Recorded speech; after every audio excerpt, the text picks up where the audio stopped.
Hi everyone, welcome to learn English everyday YouTube channel. ஒவ்வொரு நாளும் நம்ம தமிழ் உச்சரிப்புகளுக்கு ஈக்குவலான இங்கிலீஷ் எழுத்துக்களை வச்சு எப்படி இங்கிலீஷை தமிழ் மாதிரி எழுத்து கூட்டி படிக்கிறது அப்படின்றத லேர்ன் பண்ணிக்கிட்டு இருக்கோம். இன்னைக்கு நம்ம பார்க்க போறது இம் அப்படிங்கிற உச்சரிப்புல வரக்கூடிய எழுத்துக்களும் அதை எப்படி நம்ம இங்கிலீஷ்ல படிக்கிறது அப்படின்றத தான் பார்க்க போறோம். இங்கிலீஷ் எழுத்து கூட்டி படிக்கணும் அப்படின்னா தமிழ் மாதிரியே படிக்கலாம். அதற்கு நீங்க செய்ய வேண்டியது இங்கிலீஷ் எழுத்துக்களோட உச்சரிப்பை நீங்க தெரிஞ்சுக்கிட்டாலே போதும். அதுக்கு அடுத்தது அதை எப்படி நம்ம எழுத்து கூட்டி படிக்கணும், என்ன மாதிரி ரூல்ஸ் இருக்கு அப்படின்னு தெரிஞ்சுக்கிட்டா உங்களாலையும் ஈஸியா படிக்க முடியும். ஸோ ரெகுலரா நான் இந்த வீடியோஸ் அப்டேட் பண்ணிட்டு இருக்கேன். கண்டிப்பா நீங்களும் தொடர்ச்சியா பார்ப்பீங்க அப்படின்னு நினைக்கிறேன். கண்டிப்பா வீடியோ யூஸ்ஃபுல்லா இருக்குன்னு நினைச்சீங்கன்னா கமெண்ட்ஸ்ல ஷேர் பண்ணுங்க. ஸோ வாங்க இன்னைக்கான இம் அப்படிங்கிற சவுண்டு எதுக்கு வருது அப்படின்றத டீட்டெயிலா கத்துக்கலாம். இம் அப்படிங்கிற சவுண்டு இங்கிலீஷ்ல எம் அப்படிங்கிற எழுத்துக்கு இம் அப்படிங்கிற சவுண்டு. ஓகே, ஸோ தமிழ்ல நம்ம எப்படி உயிரெழுத்தையும் மெய்யெழுத்தையும் சேர்த்து உயிர்மெய் உச்சரிப்பா மாத்தி படிக்கிறோமோ அதே மாதிரி இங்கிலீஷ்லயும் அப்படிதான் நம்ம படிக்கணும். எம்மோட உச்சரிப்பு இம். ஓகே, ஸோ இப்போ இங்கிலீஷ்ல வவல்ஸ் லெட்டர்ஸ் மொத்தமா 5 எழுத்துக்கள் இருக்கு. அந்த 5 எழுத்துக்களோட உச்சரிப்போட இம் சேரும்போது உயிர்மெய் உச்சரிப்பா நம்ம மாத்தி படிக்கிற மாதிரி இருக்கும். அதுல ஏ, இ, ஐ, ஓ, யூ. அதுக்கு அடுத்தது வை அப்படிங்கிறதுக்கு 2 வவல் சவுண்ட் இருக்கு. அதாவது ஐயோட ஆல்டர்னேட்டிவ் சவுண்ட் இருக்கு. ஐ அப்படிங்கிற சவுண்டும் இ அப்படிங்கிற சவுண்டும் இருக்கு. அதனால வையும் நீங்க வவல் சவுண்ட்ல ஞாபகம் வச்சுக்கணும். இங்கிலீஷ்ல இருக்கக்கூடிய வார்த்தைகள்ல வவல் எழுத்தோ வவல் உச்சரிப்போ இல்லாத வார்த்தையே கிடையாது. அப்போ நமக்கு அந்த இடத்துல நமக்கு எம் வை இந்த வேர்டே உங்களுக்கு தெரியும். இங்க எம்முக்கு அடுத்து வை தான் இருக்கு. ஆனா இந்த வையோட சவுண்டு ஐங்கிற சவுண்ட் வரும். அப்போ மை அப்படின்னு சொல்லி படிப்போம் இல்லையா? அதனால உங்களுக்கு எந்த வார்த்தையிலையுமே ஒன்னு வவல் எழுத்து இருக்கணும், இல்லைன்னா வவலோட சவுண்டு கண்டிப்பா இருக்கும். அதனால இந்த வைங்கிறதுக்கும் 2 சவுண்ட் இருக்கு அப்படின்றத ஞாபகம் வச்சுக்கோங்க. இப்போ நாம வேர்ட்ஸை படிக்க ஆரம்பிச்சிடலாம். படிக்கிறதுக்கு முன்னாடி நீங்க ஒரு சின்ன ரூல் தெரிஞ்சுக்கோங்க. அது என்னன்னா, ஃபர்ஸ்ட் ரூல் என்னன்னா, இப்போ எம் இருக்கு, எம்முக்கு அடுத்தது வவல் எழுத்து வருது அப்படின்னா இந்த எம்மோட சவுண்டு இம் அப்படிங்கிற சவுண்டும், இப்போ ஏயோட சவுண்டு ஏங்கிற சவுண்டா இருந்துச்சுன்னா இம் ஏ மே அப்படின்னு சொல்லி நீங்க படிக்கணும். அடுத்தது இதுவே எம் இருக்கு, எம்முக்கு அடுத்தது ஒரு கான்சனன்ட் எழுத்து வருது. அது எது வேணாலும் இருக்கலாம். இப்படி வந்துச்சுன்னா நீங்க எம்மோட சவுண்ட் அப்படியே தான் வச்சுக்கணும். எம் எதுவுமே நீங்க மாற்ற தேவையில்லை. அதுக்கு அடுத்தது ஒரு வார்த்தையில கடைசியில எம் அப்படின்னு முடியுது அப்படின்னாலும் நம்ம இம் அப்படிங்கிற சவுண்டு மட்டும்தான் வரும். இந்த 3 விஷயத்த ஞாபகம் வச்சுக்கிட்டீங்கன்னா வேர்ட்ஸ் படிக்கிறதுக்கு உங்களுக்கு ரொம்ப யூஸ்ஃபுல்லா இருக்கும். இப்போ ஃபர்ஸ்ட் வார்த்தை பாருங்க. ஃபர்ஸ்ட் நீங்க பேசிக்கா படிக்க ஸ்டார்ட் பண்றவங்களா இருந்தீங்கன்னா ஒரு வேர்டை எடுத்ததுமே அதுல என்னென்ன எழுத்துக்கள் இருக்கு அப்படின்றத ஐடென்டிஃபை ஃபர்ஸ்ட் பண்ணிக்கோங்க. இது கான்சனன்ட், இது வவல், இது கான்சனன்ட். அப்போ இதை நாம எப்படி படிக்கணும்னா ஃபர்ஸ்ட் இருக்க கான்சனன்ட்டையும் வவலையும் சேர்த்து படிச்சிடணும். அடுத்து இருக்க கான்சனன்டோட சவுண்டு அப்படியே இருக்கும். ஸோ இங்க பாருங்க இம் ஏ மே மேன் மேன். ஓகே, அப்போ இந்த லாஸ்டா வரக்கூடிய கான்சனன்டோட சவுண்டு இன்னுங்கிற சவுண்டு அப்படியே உங்களுக்கு இருக்கு. அதே மாதிரி தான் அடுத்ததே பாருங்க. இ மீ இல் இக் மில்க் மில்க். ஓகே, அதே மாதிரி இம் ஆட் மேட் மேட். ஆ மா மம் மம். ஸோ இங்கேயும் பாருங்க, இங்கே எம் இருக்கு, இங்கேயும் எம் இருக்கு. ஆனா இந்த எம்முக்கு இம்முன்ற சவுண்டு மட்டும்தான். ஏன்னா அதுக்கு அடுத்தது எந்த ஒரு வவல் எதுவுமே கிடையாது. அதனால இம்முன்ற சவுண்டை மட்டும் கொடுத்துட்டோம். ஆனா இங்க இந்த யூ வவல் லெட்டரா இருக்கிறனால அதோட சவுண்டு ஆங்கிற சவுண்டு. அப்போ இம் ஆ மா மம் மம். ஓகே, ஸோ இன்னும் ஒரு சில வார்த்தைகள் நம்ம படிக்கலாம்.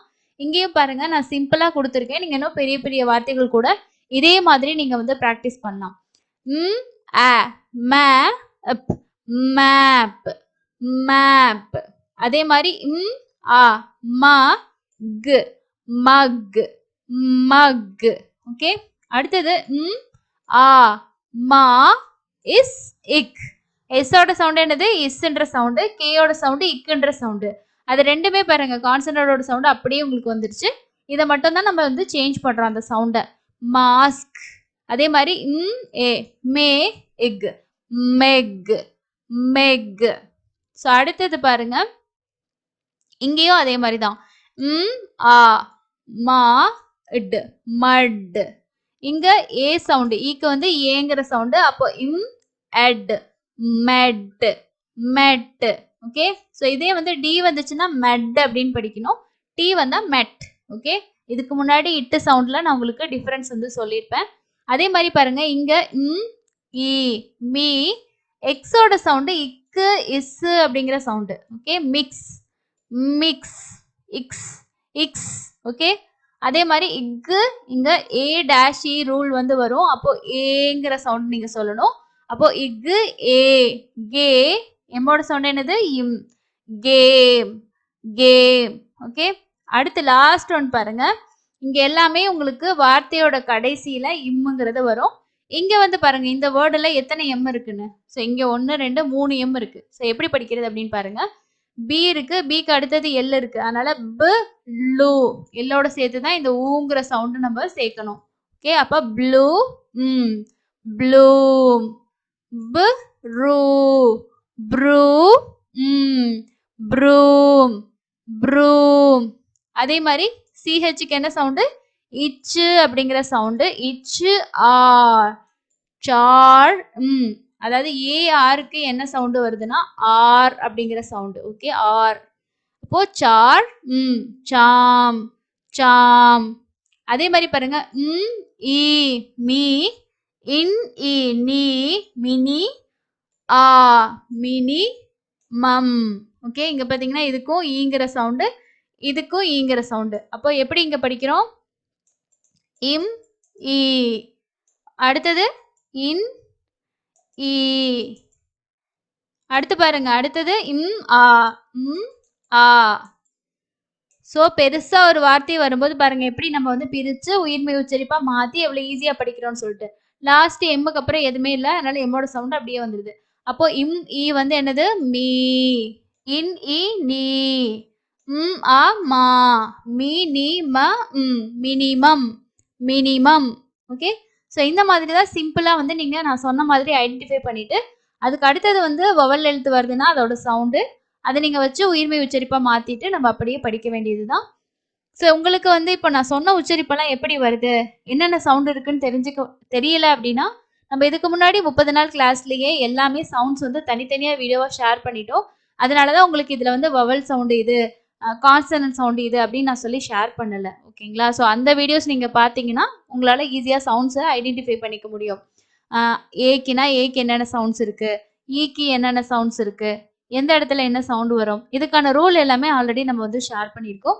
இப்போ ஜஸ்ட் வந்து தமிழ்ல இருக்க எழுத்துக்களோட சவுண்டை வச்சு இங்கிலீஷ்ல அது எந்த எழுத்துக்கு அந்த சவுண்ட் வருது, அதை எப்படி நீங்க படிக்கணும் அப்படின்றது தான் இப்போ ரெகுலரா வீடியோஸ்ல நான் உங்களுக்கு ஷேர் பண்ணிட்டு இருக்கேன்.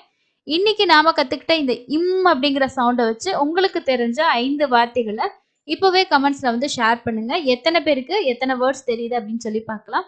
ரொம்ப சிம்பிள் தாங்க, ஏன்னா எம்மோட சவுண்டு இம்முங்கிற சவுண்டு மட்டும்தான். அதனால உங்களால ஈஸியா ஞாபகம் வச்சுக்க முடியும். இங்கிலீஷ்ல வந்து நமக்கு வவல்ஸ்க்கு மட்டும்தான் கொஞ்சம் கன்ஃபியூஷன் அதிகமாவே வரும். கான்சனன்ட்ஸ் பொறுத்த வரைக்கும் நமக்கு அந்த சவுண்ட்ஸ்க்கான கன்ஃபியூஷன் இருக்கிறதுக்கு சான்சஸ் இல்லை. ஏன்னா சி, அதுக்கப்புறம் வந்து நமக்கு ஜி, நெக்ஸ்ட் வந்து ஒய். ஸோ இந்த 3 எழுத்துக்களுக்கு தான் வந்து நமக்கு ஒன்றுக்கு மேற்பட்ட சவுண்ட்ஸ் வந்து இருக்கு. மற்ற கான்சனன்ட்ஸ்க்கு எல்லாமே ஒரே ஒரு சவுண்ட் அப்படின்றனால ஈஸியாக ஞாபகம் வச்சுக்கிட்டு உங்களால் படிக்க முடியும். ஸோ அந்த வீடியோஸ் செக் பண்ணி பாருங்க. இந்த லெசன் கண்டிப்பாக உங்களுக்கு யூஸ்ஃபுல்லாக இருந்திருக்கும்னு நினைக்கிறேன். அடுத்து இன்னொரு இன்ட்ரெஸ்டிங்கான யூஸ்ஃபுல்லான லெசனில் மீட் பண்ணலாம். தேங்க்யூ.